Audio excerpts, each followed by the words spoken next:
Welcome to New Manager Media, Manage Right from the Start. I'm your host, Jennifer Takagi, and I'm so excited to bring a guest on today, Teresa. Now, okay, I was so worried about saying Bissett correctly that I was going to say Teresa. Like, where did that come from? Tracy. No worries. Oh my gosh, what a day it is. Apparently, I'm tongue tied. Who even knows?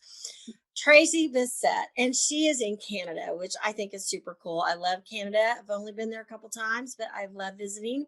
And I love that through the power of the internet and the power of Zoom and various groups that we're in, I'm able to meet these amazing people who have messages to share that we would have never heard otherwise. At least I would not have heard.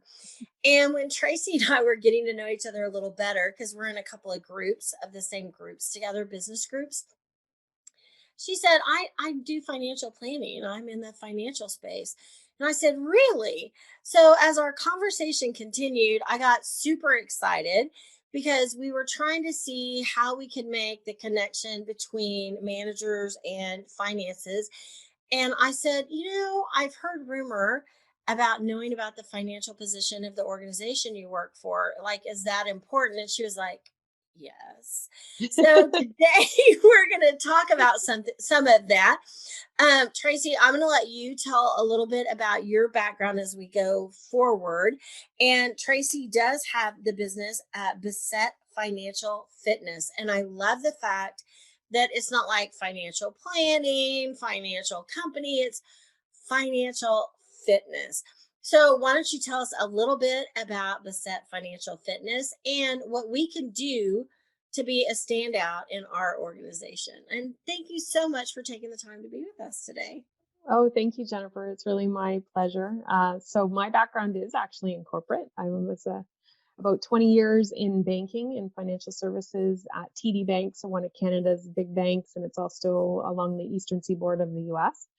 So I worked in the areas of commercial lending and risk management. So I helped entrepreneurs as well as individuals through that time get access to financing that they needed. And there came a time there was restructuring, as there often is in corporate environments, where my role was eliminated.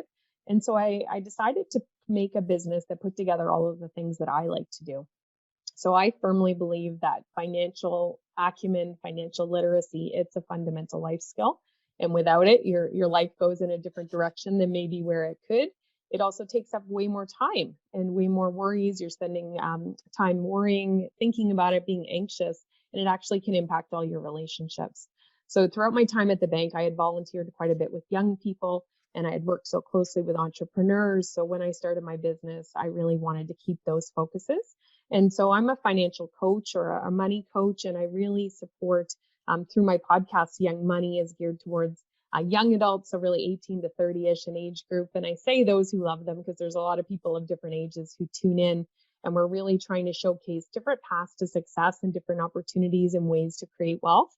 And it's really dependent on a person's individual circumstances and goals for their life.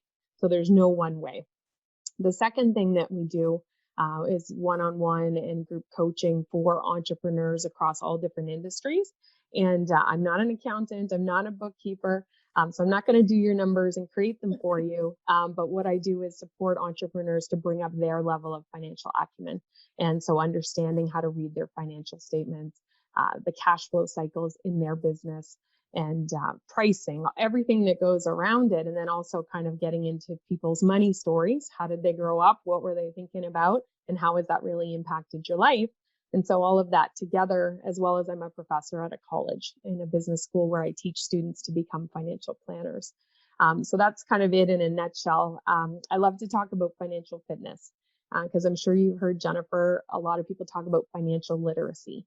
And all of a sudden, as soon as I say that, if you don't feel like you have that, you feel illiterate. And now you're kind of stepping back, you're feeling uneasy, you're feeling embarrassed, unhappy. And so I think we need to start from a place of positivity. We're going to be starting wherever we are.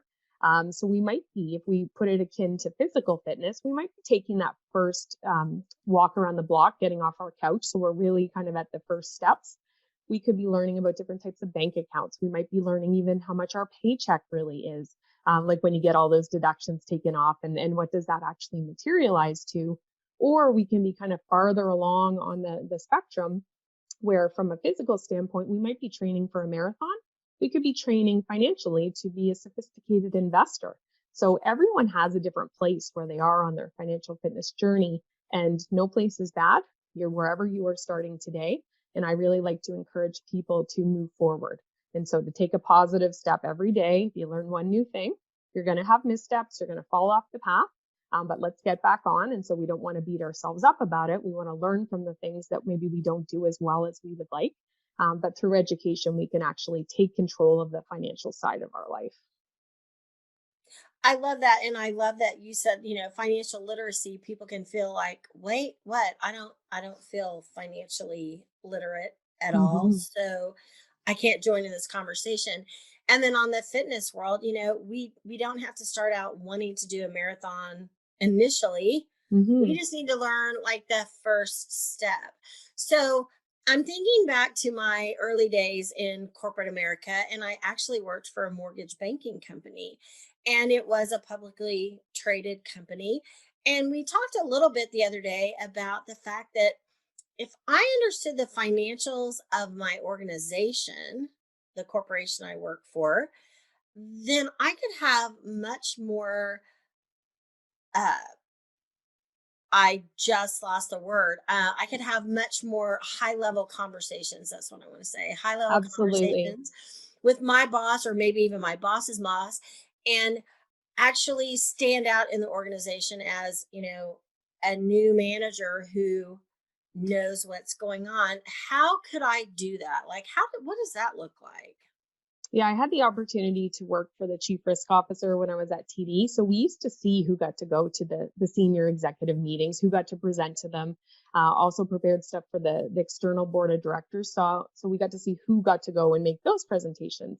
And I can tell you that senior executives are looking for people who understand the strategy of the complete business. Even if you're working in marketing or HR or finance, wherever you are, that you're understanding the whole thing, and that you understand how your contribution fits into the strategy and actually ties into the financial results. So for anybody who's listening, if you work at a publicly traded company that has public disclosures, that is the best case for you, because you have the opportunity to learn and bring up your financial acumen without even letting anybody in the organization know that you're doing it, and that you're kind of making it like a personal development project. So for instance, you could be tuning in to listen to quarterly earnings calls where the senior executive are talking about the strategy. Analysts are asking them questions about things. And so you can find out what is on the minds of people, what's on the minds of investors, what's on the minds of management. Yeah, reading the annual report is a wealth of information. As having been a contributor to the annual report many years in a row, I know how much time goes into that, and it's really to reflect the complete strategy of the organization. So you might not be part of it, but if you're thinking about your long career and how you want to grow in the organization and get roles of increasing responsibility, being able to demonstrate that what you're doing ties in and being able to speak about it and ask questions really sets you up for success. The numbers are there as well. So quarterly financial statements, annual financial statements. You could actually even look up analyst reports to see what they're saying about the financial results about that company that you work in. And that's all online. It's all available. It's publicly disclosed. And then if you found like after the basics, you wanted to dig a little bit deeper, certainly you could find someone to help support you. It might be a friend that you have in the organization, might be somebody outside. Certainly a financial coach like me could help you bring up that financial acumen. And I can tell you that sometimes when you're working in marketing or you're working in HR, people think, well, that's numbers. I don't need to know about that. One of the largest contributors of expense in an organization is people. So you probably, if you're a manager, you probably have people working in your department. You need to know how much they get paid. You need to know how much approximately their benefits are, all of that stuff. And so why not position when you're making a request for either a new project, a new investment that you want the organization to make, articulate how does that tie into strategy and what you think the cost will be, what you think the financial benefits will be. This level of investment might return this on this project or this investment that's being made. And so there's ways to differentiate yourself very easily, because most people aren't doing this. So you don't need to do a lot to shine. And then what that does is allows you to be seen in this different light where people think, Tracey did this. Maybe Tracey could do this also.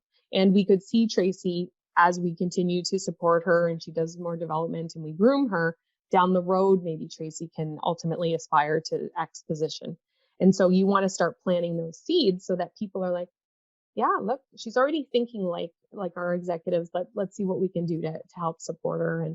And you want to be on those high potential lists or whatever they're calling them, depending on the organization.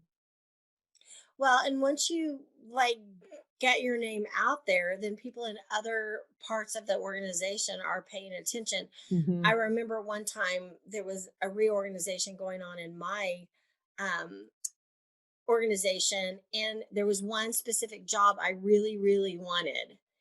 And it had never been available before. It was a brand new title that had just been created. And I kept thinking, oh, I really want that. I really want that. But I didn't even know who to talk to see about getting it. Mm-hmm. And one day this gentleman pulls me aside and I knew who he was. He worked at the other end of the building. Our work like never crossed paths. And he said, hey, do you have a minute? And we stepped in a conference room and he said, I'm on the team deciding who gets which positions. And I've really been fighting for you to get this particular title. And I decided I better ask, do you want that title? Is that even what you want? And I was like, how does he even know what I do or That's that I would awesome. even be interested in that? And in the end, I did get the job and it led to more and more opportunities to be more and more visible. Actually, I ended up being very visible on a nationwide basis, but it all came from somebody who they weren't even my supervisor, they weren't my director. I don't even know that at the time if he was in a management position, but I had stood out, right? I had made a name for myself as somebody who got the job done and word got around. So I just wonder how much more could I have done if I had understood the financial situation that went along with everything else. Like, wow. Yeah. Yeah, I certainly know at TD and other organizations, I hear from colleagues that um, the people who get to rise up through the ranks, they've got the whole package. And so they know operations, they know how to manage budgets, they know how to speak that language and put things in context of numbers. And I'm not saying everybody's got to be a financial wizard, but it is very easy to distinguish yourself if you can speak about things in context of investment, level of return expected, over or under budget, and make it really simple. So if you are pitching a brand new marketing campaign, how do all these things fit? And so you might learn it for your particular area of specialty. And then if you're increasing your knowledge broader about the organization, certainly that's going to be noticed. And then there will be people in rooms like the story you just shared, Jennifer, that know of you. You don't know who they are.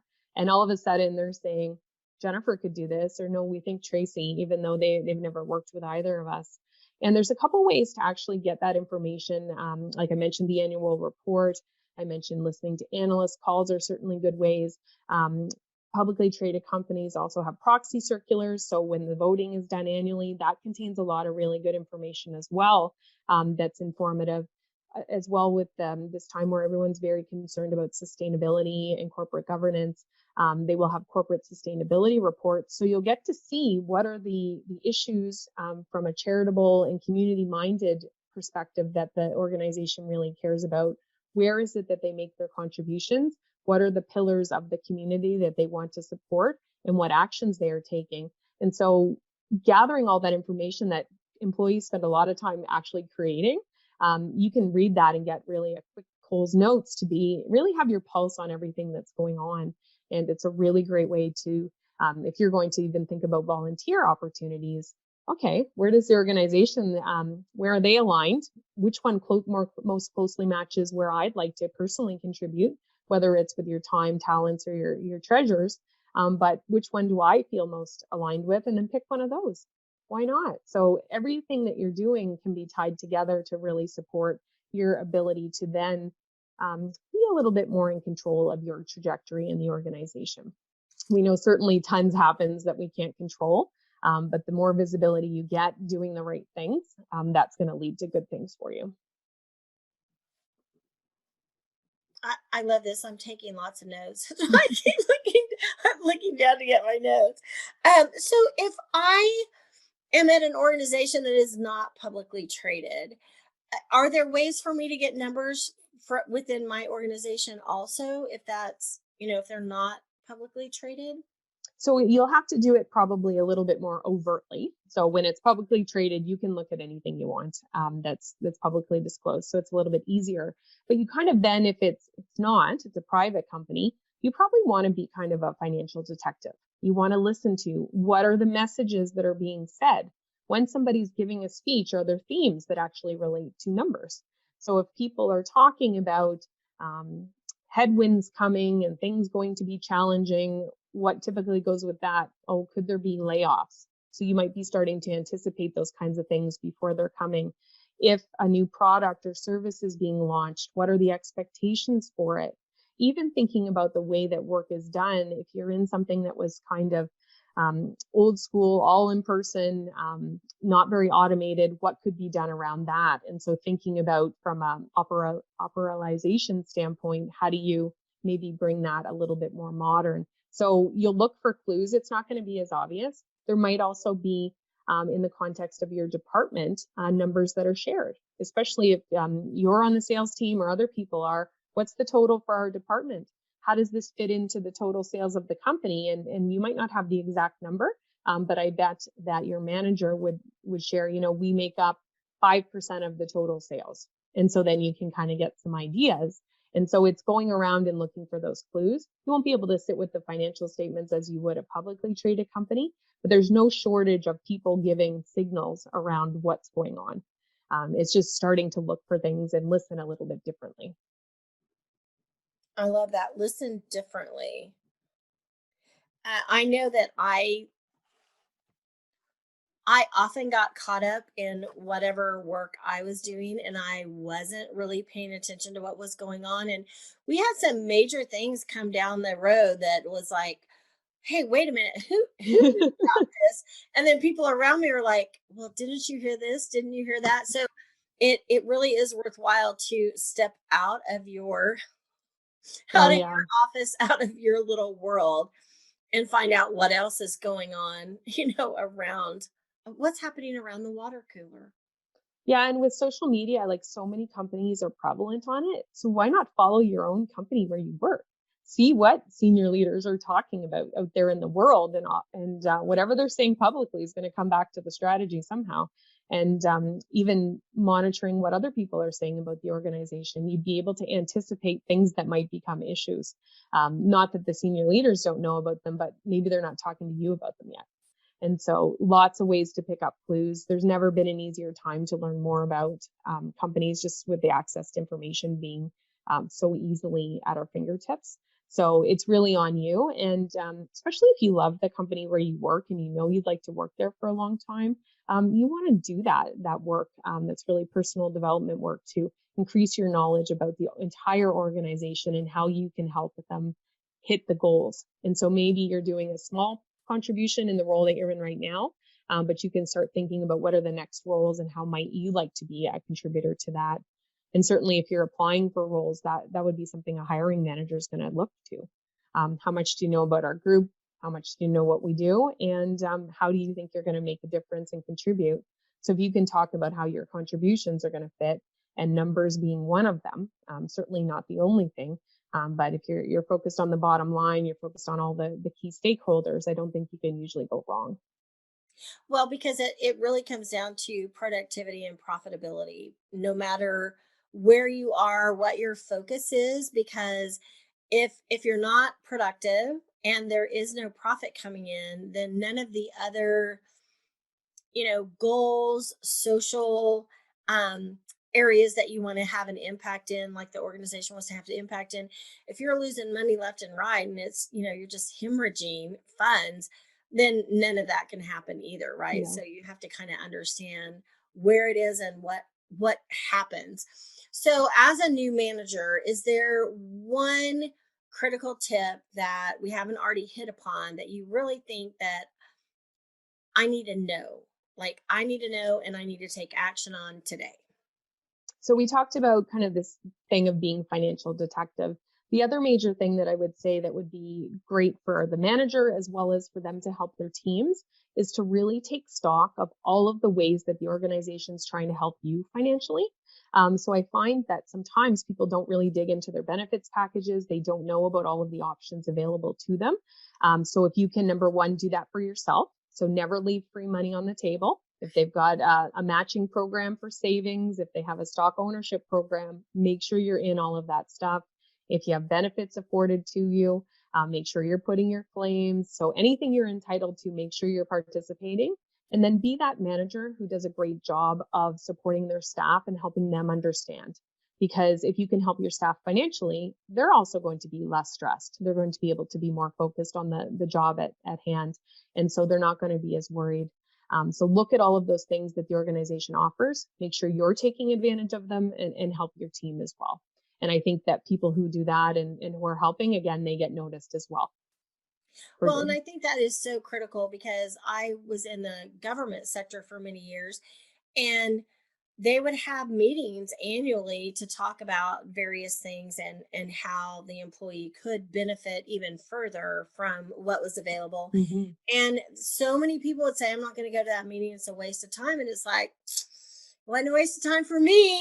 I got a lot of really good benefit out of it. So that is a super great tip. I love it. Thank you so much.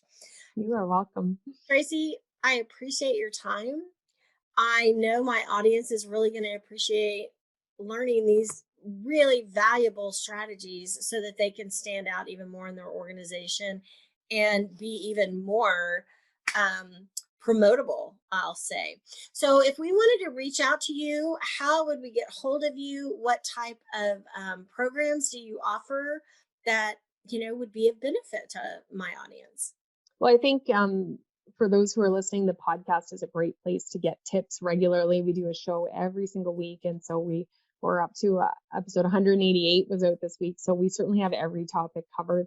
And it's really touching on everything related to financial, like even how to negotiate a bigger raise, because that's part of you having control over your earnings in your life. When you're looking for a new job, how do you negotiate that original package? All that kind of stuff. So best place to reach out to me is on LinkedIn. I would love to hear from anybody listening, to hear comments, questions, would love it. And for those who want to get serious even about their own finances, you can download a money meeting agenda. So you can get started looking at your own finances at bizmoneycoach.ca. And so that will get you to our website as well. And so you can check out everything we've got there. So a money meeting agenda at bizmoneycoach.ca.